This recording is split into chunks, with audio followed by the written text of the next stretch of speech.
12 p.m, Birmingham. Fireworks explode. 160 police officers are injured. 60 homes burn through the night. 12 police stations are set alight. Sirens echo across entire districts as families flee into the dark. This is not random disorder. This is organised violence, unfolding in real time. Tonight, the line between public safety and total breakdown begins to blur, and Britain is forced to watch it happen. By 9:12 p.m, the threat becomes clear. Fireworks are no longer noise, they are weapons. Groups move in tight formation, firing at close range into police lines and residential streets. Sparks burst against shields, cars, windows. Smoke blinds officers already stretched thin. Patrol vehicles are forced back as rockets streak overhead, masking looting and arson behind flashes of light. Residents barricade doors while glass rains onto pavements below. This is coordinated, deliberate, and fast-moving. What was once a symbol of celebration is now used to overwhelm, confuse, and terrorize, turning neighborhoods into battle zones within minutes. By 9:28 p.m, it's clear this night did not come out of nowhere. The pressure has been building for months. Britain's borders have been loosened while frontline policing has been stretched thinner with every passing week. Across the English Channel, around 3,000 illegal crossings a day add to a system already under strain. Officers work double shifts, equipment runs low, response times grow longer. On the streets, criminals adapt faster than policy. Gangs test boundaries, knowing arrests rarely lead to lasting consequences. Firearms, knives, and improvised weapons appear more frequently. From London to Wales, theft, assaults, and organised disorder rise quietly, until they don't. Tonight is the release valve. What looks like sudden chaos is the result of accumulated neglect. When borders feel open, prisons are full, and police are overwhelmed, control doesn't vanish all at once.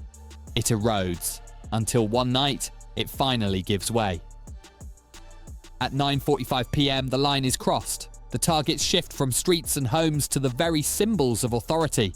12 police stations are set ablaze across the city. Buildings meant to protect the public burn from the inside out. Radios crackle with urgent calls as officers are ordered to withdraw, not advance. This is no longer crowd control. It is survival. Flames rise above station roofs as evidence rooms, briefing halls, and front desks collapse into smoke. Squad cars melt where they stand. For the first time, entire districts are left without a functioning police base. Residents watch in disbelief as the rule of law quite literally goes up in flames. For officers on the ground, the message is unmistakable. When police stations burn, deterrence collapses. Criminals know it. Crowds feel it. Fear spreads faster than fire. The streets belong to whoever is willing to take them. This moment is not just destructive, it is symbolic. A society can survive protests. It can even survive riots. But when its law enforcement infrastructure is deliberately destroyed, order itself is put to the test. At 9:45 p.m, Britain is no longer trying to contain unrest. It is fighting to keep authority alive. By 10:15 p.m, the unrest is no longer contained to one city. What began in Birmingham spreads with alarming speed. Emergency alerts light up phones as fresh incidents are reported in London, then across parts of Wales. The pattern is familiar and frightening. Fireworks as cover, arson as distraction, theft as opportunity. Police resources are stretched to breaking point. Units are redeployed again and again, leaving gaps criminals are quick to exploit. Shops are forced shut. Streets empty as families barricade doors and turn off lights. In some neighbourhoods, residents organise informal patrols, not out of confidence, but desperation. Reports describe armed offenders moving openly, knowing response times are slowing by the minute. Prisons are already full. Arrests no longer guarantee detention. Officers speak quietly of a system that can no longer hold what it catches. The deterrent effect evaporates, replaced by a dangerous calculation. Tonight, the risk feels worth it. Sirens echo across multiple regions, overlapping into noise without direction. Fire crews struggle to reach burning homes. Ambulances reroute to avoid flashpoints. For the first time, the question is not how to restore order, but where order still exists at all. This is the moment the crisis turns national. Not because of headlines, but because ordinary life stops functioning. When law enforcement is overwhelmed, when prisons are full, when violence moves faster than authority, a country feels its grip loosen. At 10:15 p.m, Britain isn't facing isolated disorder anymore. It is confronting the reality of a system pushed beyond its limits. By 10:40 p.m, attention turns fully to Westminster. The country waits for direction, for authority, for something that signals control has not been lost. Instead, it gets delay. Inside government offices, emergency briefings run late into the night.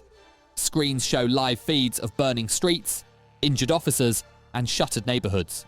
Phones ring, advisors argue. But outside those rooms, nothing changes. When an official response finally appears, it is cautious and restrained. Violence is condemned. Calm is requested. Communities are urged to cooperate with police. The words are familiar, carefully balanced, and emotionally distant from what is unfolding on the ground.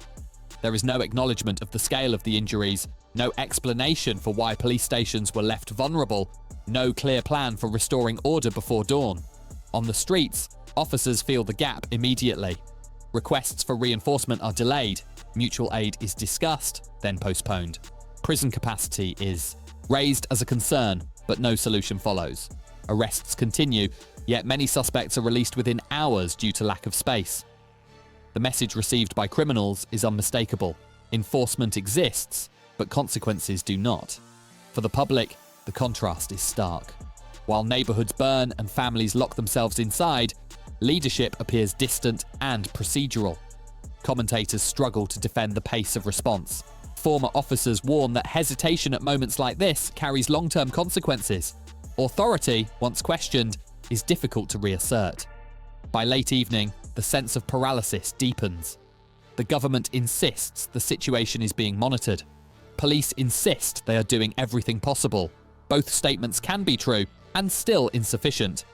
What people want is not reassurance, but action they can see and feel. This is the dangerous middle ground of crisis. Not total collapse, but visible hesitation. It is here that trust drains away fastest. Citizens begin to believe they are on their own, that protection depends more on locked doors than public institutions. At 10:40 p.m, the failure is not just operational, it is psychological. A government does not lose control only when it runs out of resources. It loses control when the public stops believing those resources will be used decisively. Tonight, that belief is fading, and once it goes, restoring order becomes far harder than containing the violence itself. By 11:10 p.m, the consequences of the night's violence are no longer abstract, they are structural. Across the country, the criminal justice system begins to buckle under pressure it was already struggling to contain. Prisons are full.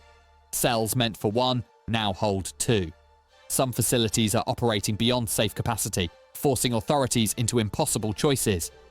Arrests continue, but detention does not. Suspects are processed, warned, and released back onto streets still burning. Police officers feel the strain immediately. Morale drops as fatigue sets in. Many have been on duty since early morning, now facing a second night with no clear endpoint. Protective equipment is damaged or exhausted. Backup arrives late, if at all. Officers speak openly of frustration, not with the public, but with a system that demands control without providing the tools to enforce it. For communities, the effect is chilling. Word spreads quickly that consequences are limited. Opportunistic crime surges. Burglaries, vehicle thefts, and street robberies spike as offenders test how far they can go. From London through the Midlands and into Wales, the pattern repeats. Sirens are heard, but response times stretch. Victims are told help is coming, just not yet. Public confidence slips another notch. People stop calling unless absolutely necessary. They reinforce doors, turn off lights, and stay silent. Some neighbourhoods organise informal watches, not as acts of defiance, but out of necessity. This is not vigilantism, it is self-preservation. When official protection feels uncertain, communities retreat inward. Within government departments, reports circulate warning of longer-term damage. Once criminals learn the limits of enforcement, restoring deterrence takes months, sometimes years. Once the public adapts to life without reliable protection, trust does not return easily. The concern is no longer just tonight, but what tomorrow looks like if nothing changes. By the end of the hour, a grim understanding settles in. This crisis is not being driven solely by violence or even policy.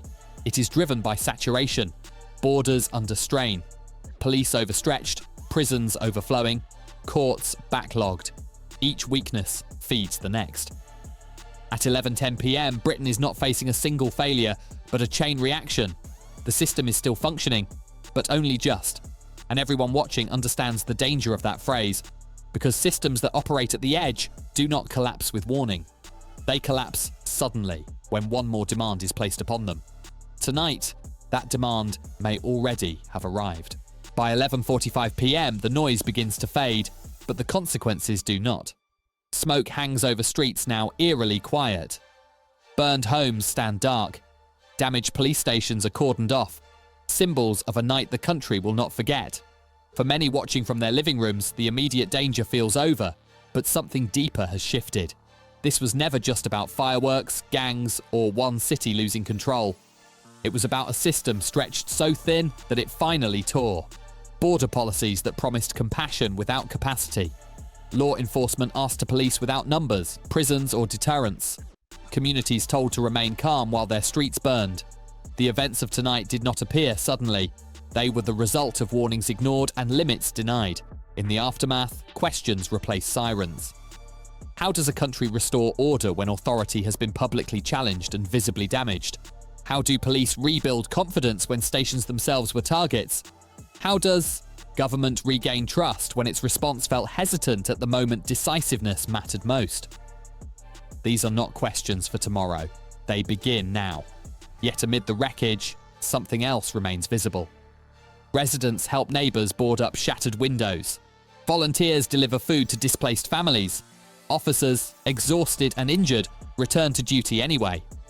Ordinary people do not celebrate the chaos. They clean it up.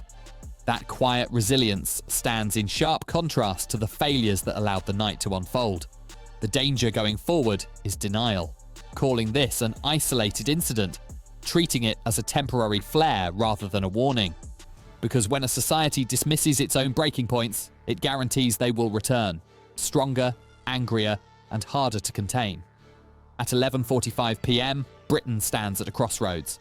One path leads to honest reckoning, enforced borders, restored deterrence, real support for policing, and policies grounded in reality rather than rhetoric. The other leads to repetition. Another night, another city, another excuse. This was not the end of disorder. It was a test. A measure of how much strain the system can endure before it gives way entirely. The fires have burned down, but the question they leave behind is still alive. Was tonight an anomaly or a preview? The answer will depend on what happens next. Not in speeches, not in statements, but in action.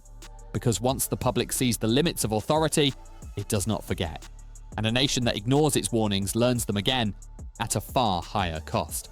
If you've watched this far, thank you. Not just for your time, but for your attention. Stories like this are heavy because they involve real people. Families protecting their homes, officers holding the line, communities trying to stay whole when systems falter. This channel exists to document moments like these carefully, calmly, and without shouting, so we can understand what's happening, not just react to it. If you believe these conversations matter, consider subscribing, not to fuel anger, but to stay informed, not to divide, but to keep asking hard questions with clarity and respect. When events move fast, silence helps no one.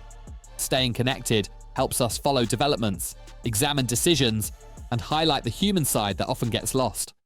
Subscribing also helps this channel remain visible, independent, and focused on facts over fear. You don't have to agree with every conclusion, but staying engaged means staying aware. Take care of each other tonight.